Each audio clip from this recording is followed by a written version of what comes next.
ఎంత అందంగా కిందకి తీసుకొస్తారో చూడండి మన కోసం అని. ఇప్పుడు మనం ఏం చేస్తాం, మళ్ళీ సత్యనారాయణ స్వామి కళలోకి వెళ్ళండి, రేపు ప్రసాదం పుచ్చుకుంటాం.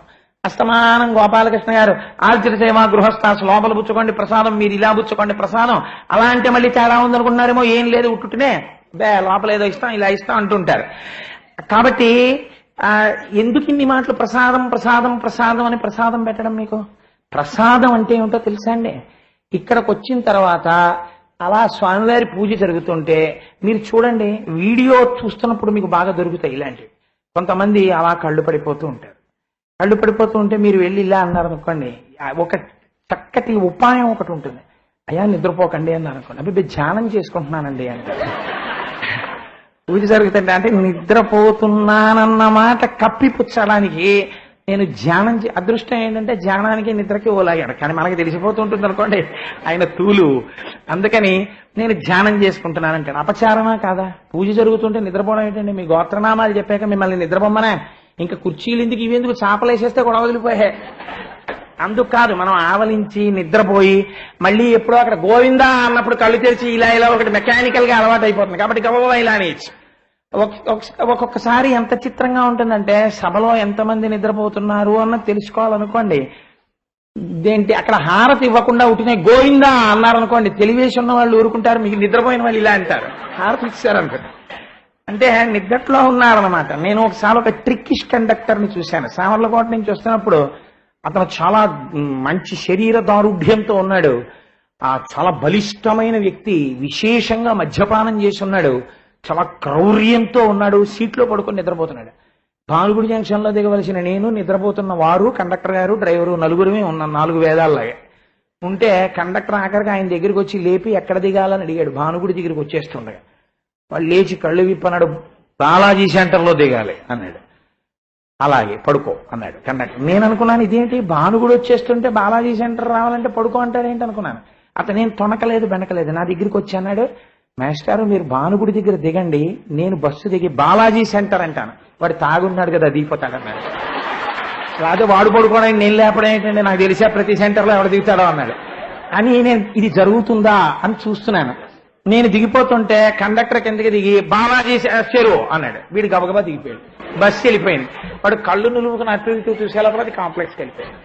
కాబట్టి ఒక తెలివైనటువంటి మార్గంలో తప్పుకునేటటువంటి విధానం. ఇప్పుడు ప్రసాదం అన్న మాటకు అర్థం ఏమిటో తెలుసా అండి? అది అనుగ్రహము. మీరు ఎన్నో అపచారాలు చేశారు. ఉపచారములన్న పేరుతో వ్రతముల్ చేయుచునొక్కమారైన ఎవ్వారిన్ విచారించినన్ వ్రతభంగంబులు మానునట్టి వరదున్ వామాక్షులిక్షించియన్ గత చేలా ప్లవలంబు నేడు వ్రతభంగంబంచు చింతించి పాల తటన్యస్త కరబ్జలై సరసలీలన్ మృక్కిరట్లందరున్ అంటారు. అందుకే 10 మాటలు గోవిందా అనిపించి ఇలా నమస్కారం చేయిస్తారు.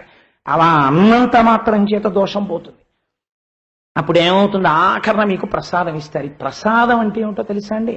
ఈశ్వరానుగ్రహము. ఇప్పుడు మీకు ఈశ్వరానుగ్రహమే ప్రసాద రూపంలో చేతికొచ్చింది.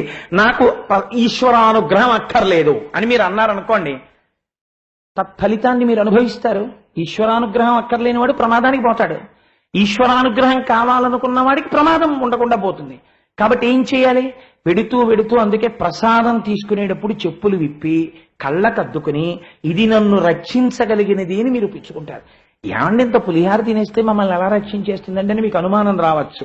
మీరు పరమభక్తితో తీసుకున్నటువంటి ఈ ప్రసాదంలో ఉన్నటువంటి 6వ వంతు మనస్సుగా ఏర్పడుతుంది. ఈ మనస్సు మిమ్మల్ని దుఃఖము పాలు చేస్తున్నటువంటి కష్టానికి విరుగుడైనటువంటి ఆలోచనని ప్రచోదనం చేస్తుంది. ఇప్పుడు మీకు ఈ ఆలోచన రాగానే పెడతారు. ఇన్నాళ్ళు రాలేదండి ఆలోచన, ఇప్పుడు వచ్చింది ఆలోచన, అమ్మయ్యా నేను ఫలితాన్ని పొందానంటాడు. ఎంత ఎక్కువగా పాపం ప్రతిబంధకంగా అడ్డొచ్చి కోరిన కోరిక తీరకపోతే అంత ఎక్కువ పూజ చేసి ప్రసాదం తీసుకుంటూ ఉండాలి. అంత అనుగ్రహాన్ని మీరు మూట కట్టుకుంటూ ఉండాలి. అందున ఇలాంటి విశేష క్రతువులు చేసిన చోట వచ్చేటటువంటి ప్రసాదం సామాన్యం కాదు. రేపటి రోజున అన్నకూటోత్సవంలో దొరికేటటువంటి ప్రసాదం లాంటి ప్రసాదం ఎక్కడ దొరుకుతుంది? ఇప్పుడు చెప్పండి, సత్యనారాయణ స్వామి వారి శాడిస్ట్ అయితే చంపేయాలి వాళ్ళిద్దరిని. చంపలేదు, అశరీరవాణిగా చెప్పాడంటే వేదంగా చెప్పాడు. ప్రసాదాన్ని విడిచిపెట్టకండి, ప్రసాదం పుచ్చుకోండి. వాళ్ళిద్దరూ పుచ్చుకున్నారు. వెంటనే వాళ్ళ భర్తల్ని వాళ్ళకి ఇచ్చాడు. ఆయన వాళ్ళిద్దరినీ అడ్డుపెట్టి లోకానికంతటికీ కూడా ఒక పాఠం చెప్పాడా? వాళ్ళకి అపకారం చేశాడా? ఇప్పుడు సత్యనారాయణ స్వామి గారు శాడిస్ట్ ఎందుకు అవుతాడు? అవడు. మరి మీరు ఎందుకన్నారు అలాగా? అంటే అలా అంటే తప్ప బాగా బోధపడదు. మనకి అరుంధతి న్యాయం అని ఒకటి ఉంటుంది. అరుంధతి నక్షత్రం అదే అని మీరు అన్నారు అనుకోండి, ఇలా చూసి ఏమిటో అలా అంటాడంటారు. అందుకని ఏం చేస్తారంటే, ముందు చూసారా 7 నక్షత్రాలు ఉన్నాయా? ఉన్నాయి. 7 నక్షత్రాల్లో 6 వదిలేయండి, పెద్దదుందా? ఉంది. పెద్ద నక్షత్రం పక్కన చిన్నదుందా? ఉంది.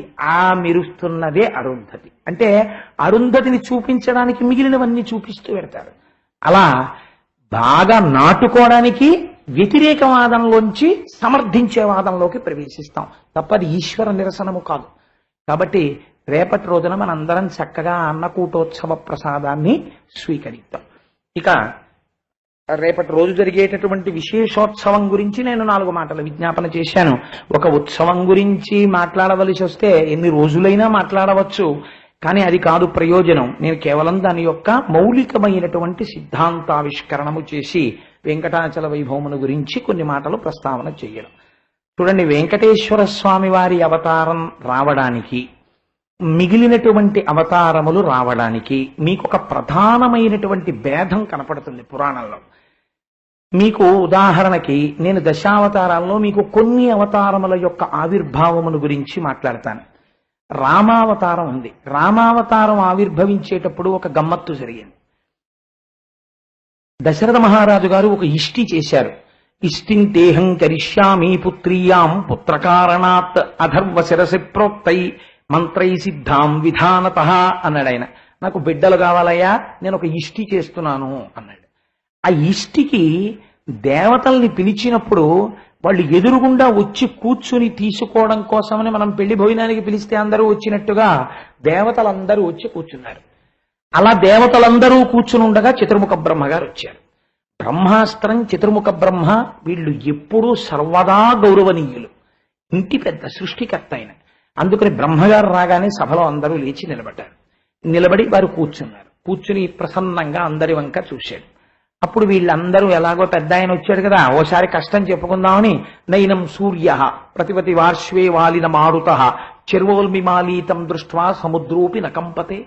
అయా, నువ్వు రావణాసురుడికి వరాలు ఇచ్చేశావు. ఇవాళ సముద్రం కూడా గంభీరంగా కెరటాలతో ఉండడానికి వీల్లేదు. పంచభూతములను శాసిస్తున్నాడు రావణాసురుడు. ఎలా జరుగుతుంది రావణవధ అని అడిగారు. అడిగితే నరవానరుల్ని వాడు అడగలేదురా అన్నాడు బ్రహ్మగారు. ఈ మాట చెప్పగానే సభలో ఎవరైనా లేచి, అయితే నేను నరుణ్ణేనండి, నేను వెళ్ళిపోతాను రావణాసురుడి మీదకి అంటాడేమో. అలా వెళ్ళిపోతే రావణుణ్ణి చంపడం సాధ్యం కాదు. కేవలం నరుడు చంపలేడు. నరుడిగా ఉన్న నరోత్తముడై ఉండాలి, గొప్ప మహానుభావుడై ఉండాలి, ధార్మిక జీవనం ఉన్నవాడై ఉండాలి, పెద్దల ఆశీర్వచనములు పొందినవాడై ఉండాలి. పిల్లలు తొందరపడి వెళ్ళిపోతారేమో అని ఎవరూ పిలవకపోయినా ఏతస్మిన్నంతరే విష్ణు రూపయాతో మహాద్యుతి శంఖచక్ర గదాపాణి పీతవాస జగత్పతి. ఆయన ఇంతమంది మధ్యలో ప్రతిజ్ఞ చేశాడు, నేను దశవర్ష సహత్వాక్రూరం దురాత్మానం దేవర్షీణాం భయావహం దశవర్ష సహస్రాణి దశవర్ష శతాని చ పితరం రోచయామాశా తథా దశరథ నృపం అన్నాడు. నేను దశరథుణ్ణి తండ్రిగా వరిస్తున్నాను అన్నాడు. శాఖోమాసే చైత్రే నామమికే తిథౌ నక్షత్రే దితిదైవచ్చే సోచ్య సంస్థేషు పంచషు గ్రహేషు కర్కటే లగ్నే వక్పతాం బిందునా సహా ప్రోద్యమానే జగన్నాథం సర్వలోక నమస్కృతం. 12 నెలలు కౌసల్యాగర్భవాసం చేసి ఒక నరుడిగా బయటికి వచ్చారు రామచంద్రమూర్తి. కాబట్టి ఆ అవతారం రావడం వెనకాల ఎవరిదో ఒక ప్రార్థన అన్నది ఉన్నది. ఒక కృష్ణావతారం ఉందనుకోండి, దేవతలందరూ ప్రార్థన చేశారు, కంసుడి దురాగతాలు మేము పడలేకపోతున్నాం, లోకంలో రాక్షసులు ఎక్కువైపోయారు, మహానుభావ మీరు వచ్చి రక్షించాలని నేను ఆవిర్భవిస్తున్నాను అన్నాడు. అని అసలు కృష్ణావతారంలో ఉన్న గొప్పతనం ఏమిటంటే, అసలు కృష్ణుడిగా రాముడిగా జన్మించినప్పుడు విష్ణువుగా కనపడలేదు, కృష్ణుడిగా జన్మించినప్పుడు మాత్రం బాలుడిగా కనపడలేదు. శ్రీమన్నారాయణుడుగానే ఆవిర్భవించాడు ఆయన.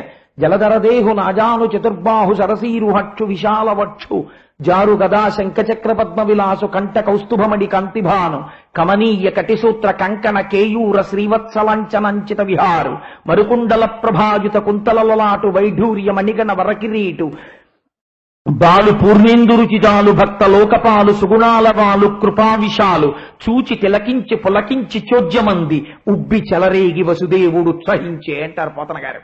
అలా బాలుడి రూపంలో చతుర్భుజములతో శంఖచక్ర గదాపద్మములతో వనమాలతో పట్టుపీతాంబరంతో ఆవిర్భవించాడు. అక్కడ కూడా దేవతల ప్రార్థన ఉంది. ఒక వామనమూర్తి అవతారం తీసుకున్నారనుకోండి, అదితి ప్రార్థన ఉన్నది. స్వామి, నా కుమారుడైనటువంటి ఇంద్రుడి రాజ్యం పోయింది, అది ఇప్పించడానికి నువ్వు నా కడుపున పుట్టాలని వ్రతం చేసింది. ఎదురుగుండా వచ్చి స్వామి నిలబడ్డారు. చూపుల శ్రీపతి రూపము నాపోవక త్రావి త్రావి హర్షోద్ధతయ్యి వపుచ్చి మందమధురావా పంబుల పొగడన దితి లక్ష్మీనాథున్. ఆ లక్ష్మీనాథుణ్ణి పొగిడి నా కొడుక్కి రాజ్యం ఇప్పించమని అడిగింది. అడిగితే అప్పుడు ఆయన వరం ఇచ్చారు. ఎంత గొప్ప పూజ చేశావు అదితి! నీ కొడుక్కి కేవలం రాజ్యం ఇప్పించడం కాదు, నీ పూజ చూశాక నాకో కోరిక పుట్టింది. నీ కోడండ్రును నీ కుమారవరులు నీనాథుడు నీవును సంశ్లోకింపన్ సతులున్ పతుల్ సంమోదింప రాత్రించరులు శోకింపన్ భవదీయ గర్భమున తేజోమూర్తి జన్మించదన్ నాకున్ వేడుక పుట్టు నీ సుతుడనై నర్తించి వర్తింపగాన్. అదితి, నీ కొడుకునై ఆడుకోవాలన్న కోరికగా ఉంది, నీ కడుపున పుడతానమ్మా అన్నాడు. కాబట్టి అదితి ప్రార్థన ఉన్నది, కాబట్టి ఆవిర్భవించారు. ఈ అవతారములలో మీకు ఎవరిదో ఒక ప్రార్థన కనపడుతుంది. వెంకటేశ్వరుడి ఆవిర్భావంలో ఒక రహస్యం. కలియుగం ప్రవేశించింది, ఎవ్వరూ ప్రార్థించలేదు. శ్రీమన్నారాయణ నువ్వు వచ్చి రక్షించని అడిగిన వారు లేరు. కలియుగం ప్రవేశిస్తే భయం ఎందుకండి అంటే, నేను తరచు చెప్తూ ఉంటాను సభల్లో, కలిపురుషుడు కేవలముగా కామలౌల్యము చేత రసేంద్రియ లౌల్యము చేత లోకాన్ని పాడు చేస్తాను అని చతుర్ముఖ బ్రహ్మగారి సభలో ప్రకటించుకున్నాడు. కాబట్టి కలి పాపము చేయించేటటువంటి స్వభావం ఉన్నవాడు. కలిపురుషుడు ఎంత జాగ్రత్తగా వెతుకుతాడో మీరు చూద్దరు గాని, వెంకటాచల వైభవంలో ఏదో ఒక రోజు చూపిస్తాను. కఠినమైన చట్టానికి సూక్ష్మమైన రంధ్రాలు వెతకగలిగినటువంటి న్యాయవాదిలా, ఎంత ఉపాసనా బలం ఉన్నటువంటి వాడిలోనూ కూడా ఇంత చిన్న రంధ్రం పట్టుకుని పతితుణ్ణి చేయడానికి ప్రయత్నిస్తాడు కలిపురుషుడు. అటువంటి కలిపురుషుడి బారి నుంచి తప్పుకుని పాపం చేయకుండా ఉండడం ఎంత కష్టం. వేదము ప్రమాణము కాదన్న వాదనలు విపరీతంగా పెరిగిపోతుంటాయి. అలాంటి రోజులలో వేదము ప్రమాణమని నమ్మి నిలబడగలగడం ఎంత కష్టం. మరి ఈ కష్టాన్ని ఎవడు తట్టుకుంటాడు? ఈ ప్రశ్న ఎవరు అడిగారో తెలుసా అండి? కలియుగం వచ్చిన తర్వాత నారదుడు ఒకసారి ఎక్స్కర్షన్కి వచ్చాడు. ఆయన నాన్నగారు కలియుగం వచ్చిందంటే ఒకసారి కొత్త యుగం ఎలా ఉంటుందో నేను చూసి వస్తానండి అన్నాడు. బ్రహ్మగారి దగ్గరికి వెళ్ళి చూసిరా వెళ్ళి అన్నాడు. ఆయన వచ్చాడు నారదుడు. చూసి అయ్యో అయ్యో అయ్యో అయ్యో అయ్యో నోరు కొట్టేసుకుని వెళ్ళిపోయాడు. వెనక్కి వెళ్ళిపోయి తండ్రి గారి దగ్గరికి వెళ్ళాడు. బ్రహ్మగారి దగ్గరికి ఎరా అలా ఉన్నావే అన్నాడు బ్రహ్మగారు. ఏం చెప్పమంటారు నాన్నగారు? కమలాక్షు పూజింపనొల్లక కమలాక్షులతోడ కామించి కాలంబు గడుపువారు. ప్రపంచంలో ఎక్కడా కూడా అసలు భగవంతుణ్ణి సేవించాలన్న కోరిక లేదు. ఎన్నాళ్ళు చేసినా దిక్కుమాలిన సంసారం, నాకన్నా నా బుజ్జి నా పొన్న అంటూ పెళ్ళాలని ముద్దులు అడుకునే వాళ్లే కనపడుతున్నారు. కమలాక్షులతోడ కామించి కాలంబు గడుపువారు. రాజీవలోచను సేవింపనొల్లక రాజే సర్వంబని భ్రమయువారు. భగవంతుడి మీద మేఘశ్యామం పీత కౌశేయవాసం శ్రీవత్సాంకం కౌస్తుభోద్భాసితాంగం పుణ్యోపేతం పుండరీకాయతాక్షం విష్ణుం వందే సర్వలోకైకనాథం అన్న శ్లోకం చెప్పడం వారికి రాదు. కానీ ఆఫీసర్ గారి దగ్గరికి వెళ్ళి కూర్చున్నాడు అనుకోండి, కనుల ముందు నీవుంటే కవిత పొంగి పారదా అని ఎంత కవిత్వం వస్తుందో వాడికి. అయా మీరు ఇంద్రుడు, మీరు చంద్రుడు, మీరు ఉపేంద్రుడు అని ఎంత స్తోత్రం చేస్తాడో. ఎందుకని? ఆఫీసర్ గారిని పట్టుకుంటే చాలు. ఆ ఆఫీసర్ గారికి ట్రాన్స్ఫర్ అయిందనుకోండి, మళ్ళీ 3వ రోజు కనపడ్డు. కృతజ్ఞత.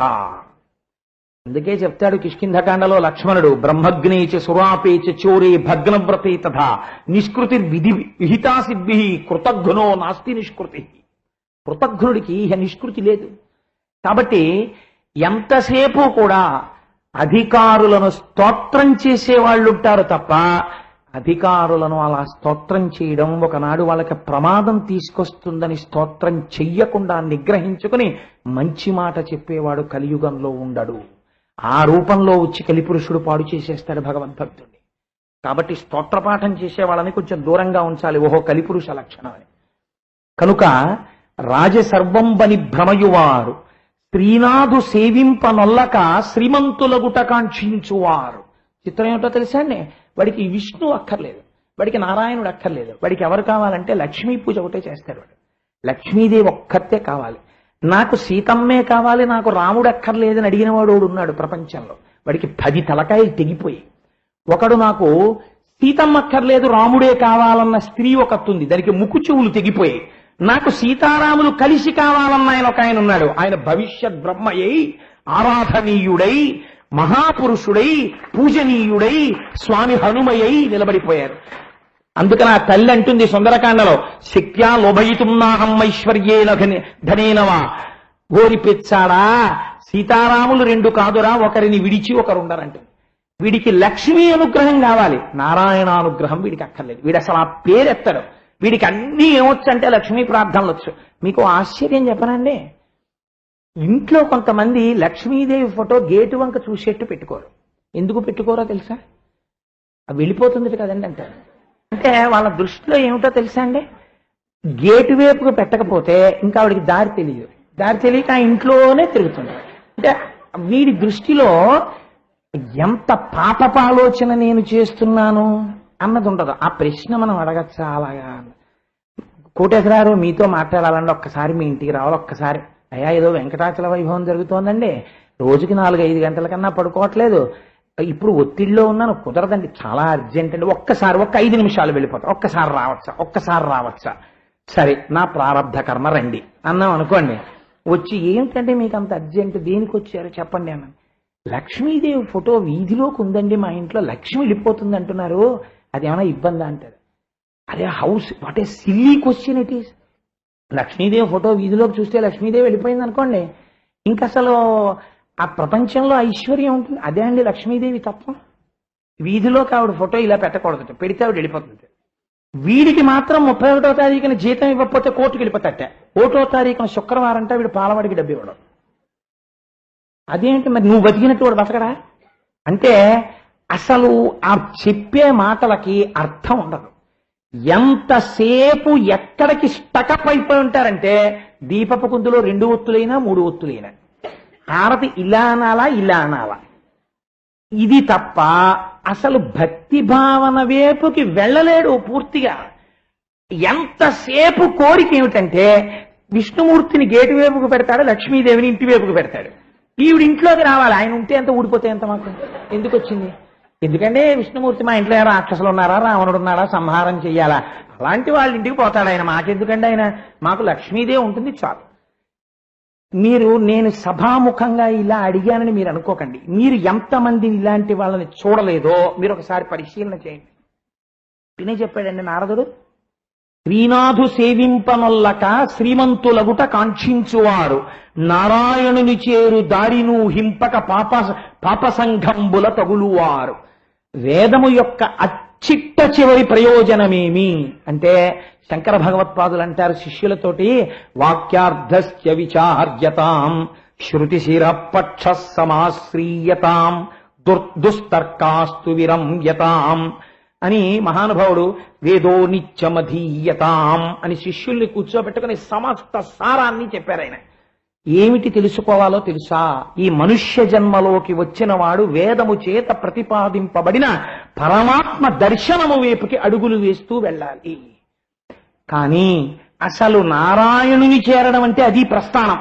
అసలు ఆ భావనే లేదు. అయ్యో ఇది వెళ్ళిపోతే మళ్ళీ నాకు ఇలాంటి జన్మ వస్తుందా, ఈ బెంగ లేదు. ఎన్ని కోట్ల జన్మలలో మృత్యువుని పొందాడో, ఎన్ని కష్టాలు పడ్డాడో, ఎన్నిసార్లు వదిలాడో శరీరాన్ని. గజేంద్ర మోక్షంలో పోతన గారు అంటారు, అలసట సొలసట నొందక